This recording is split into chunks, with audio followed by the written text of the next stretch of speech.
అసలు జెఫన్యా Sastry, Joel Sastry, Paul Sastry, Ebenezer Sastry, ఏంటి శాస్త్రి అని అనుకునేవాడు ఎప్పుడు. ఈ నిజంగా శాస్త్రిలా కాదుగా. మరి అలాంటప్పుడు శాస్త్రి అని ఎందుకుంది అని నేను మహబూబ్ నగర్ వెళ్ళాను పోయిన సంవత్సరం.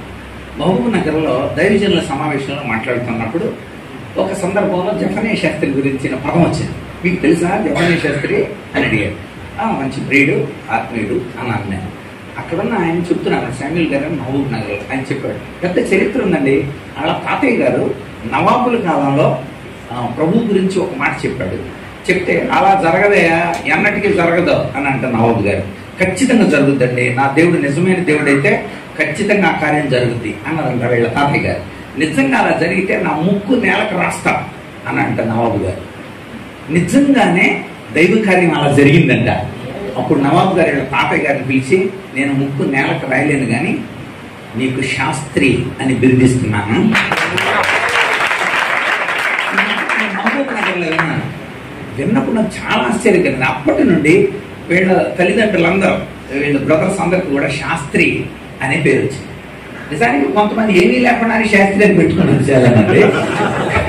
శాస్త్రిగా దాని చరిత్ర జెఫిక్ తెలిసి ఉంటుంది ఈ విషయాలని. సో నేను అది విన్నప్పుడు ప్రభుని ప్రభుగా స్తుతించాను.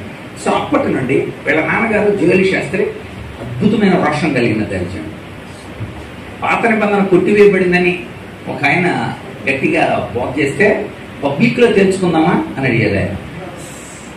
నిజంగా మేము దానికి హాజరయ్యాం. మేము పబ్లిక్లో తెలుసుకున్నారు ఆ రోజున. నిజంగా కూడా కామరకోటలో జరిగిన పబ్లిక్ వేదిక మీద కొట్టివేయబడిందా, నెరవేర్చబడిందా, అది నేను బహిరంగ సభలో పబ్లిక్లో. సో అలాంటి చాలా రోషం కలిగి దేవుడు ఫలానా చోట సేవ చేయి అని అంటే వెంటనే ఇక్కడ నుండి కరీంనగర్ వెళ్ళిపోయారు ఆయన. సో అలాంటి ఉన్నతమైన కుటుంబంలో పుట్టి వాళ్ళ తల్లిగారు అద్భుతమైన ప్రార్థన పడ్డారు. మాకు బాగా తెలుసు.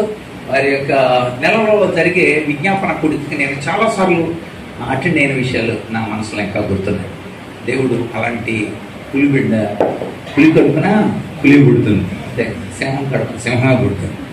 సో అలాంటి ప్రార్థనా పరుల రోషం కలిగిన దైవజనుల కుటుంబంలో పుట్టినాడు కనుక జలపవారిగూడెంలో కామరకోటలో జరిగిన పరిచర్యల్లో నేను చాలాసార్లు హాజరయ్యాను. ఒక పాత చెక్క బండి ఒకటి ఉండేది. అది 2 సార్లు ఆగిపోవటం తెలుసు, మధ్యలో తొయ్యలేమో లాగలేము దాన్ని. అలాంటి బండి, అలాంటి బరువైన ఆ బండిని ఇద్దరం కలిసి, ఏంటిదంటే సేవ.